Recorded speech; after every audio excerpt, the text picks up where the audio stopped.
What we've seen so far are Kevin Durant and James Harden fitting together like a hand in a glove.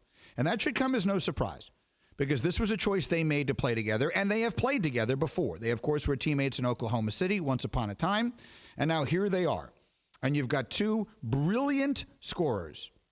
Two of the, I should have stopped and thought about this, maybe the two best scorers in the NBA today. I was about to say two of the what? Probably two of the two. They are probably the two best scorers in the, right? Nuno, am I forgetting it? Who is a better scorer, just pure scorer, than either of these two guys? Kevin Durant may be the best pure scorer that we've ever seen, and James Harden is right there putting up numbers the likes of which we haven't seen practically ever. So maybe they're the two best scorers in the entire NBA today. And so far, so good. And they're using players around them. They didn't have to trade away all of their depth to get James Harden. So far, so good through 2 games. The question is, what happens when they cease to be a dynamic duo and they become a trio? What happens when Kyrie Irving returns, which basically is going to happen now? We thought for a time he might have played last night, and he's going to start playing again soon. I asked Tim Legler that question this morning on Get Up, and Legler, as you will hear, has some question as to whether that is actually going to work. Very difficult for me watching that game, imagining Kyrie Irving on the floor, because I loved the flow that they had. And I talked about those other role players getting great opportunities.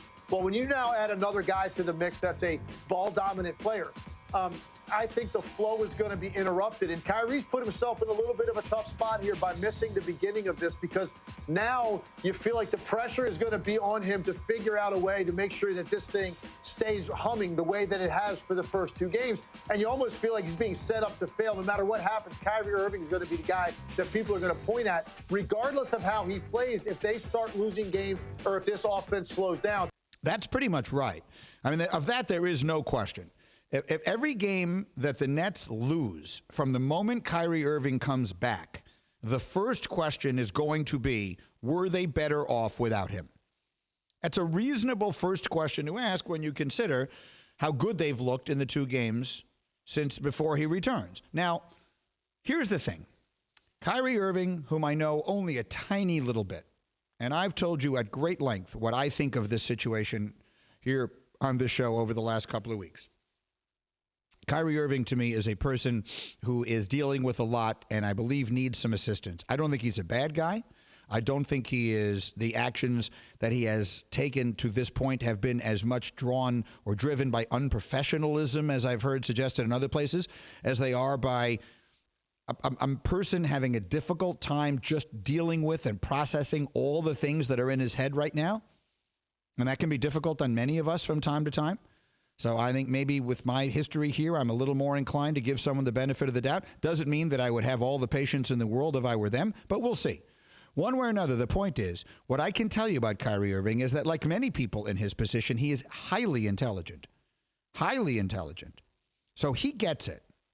He will be able to figure out exactly what needs be done for those 3 to be operating at their maximum efficiency. The problem is, what he may figure out is that the one who was really diminished is him.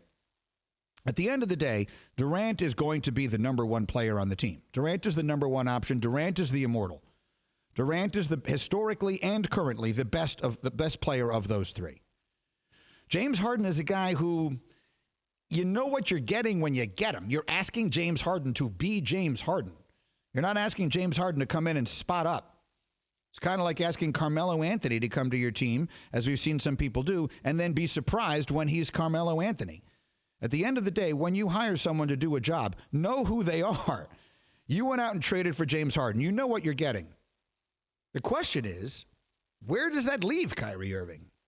What exactly becomes his role with this group?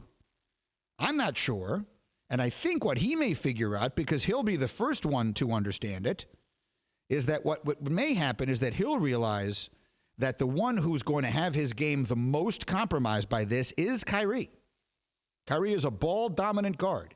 He has another ball-dominant guard on his team that his franchise just went out and traded half their roster for. So whether it is actually better for them or not, Harden is going to be the one with the ball in his hands. That's what's going to happen. So if James Harden has the ball in his hands, and Kevin Durant is the one who's moving without it, and they're trying to set up offense for, and at times, of course, creating his own offense as well. Where does that leave another guy who wants to dribble the ball like crazy and create his own shot or one for someone else? I'm not sure. So I think Legler is right. I'm not saying it isn't going to work. I'm saying it's really difficult for me to picture exactly what it's going to look like when it does.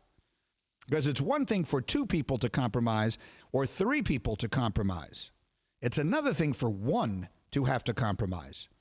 That's why I will forever give credit to Chris Bosh, who's someone I've gotten to know a little bit over the years. He hosted the old show with me on a handful of occasions. Another super smart, awesome guy. And Chris Bosh's approach when he teamed up with LeBron and Dwayne Wade was, I've been a star on a bad team. I've put up huge numbers on a bad team. I've got all the money I could ever possibly spend and then some. I want to win.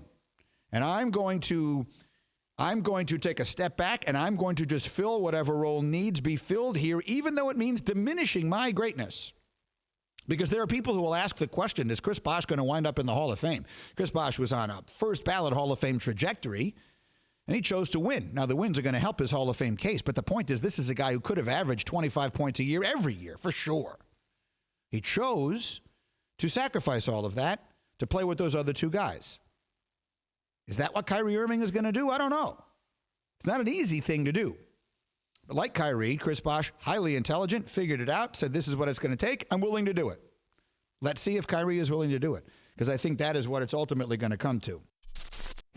Thank you for watching ESPN on YouTube. For live streaming sports and premium content, subscribe to ESPN+.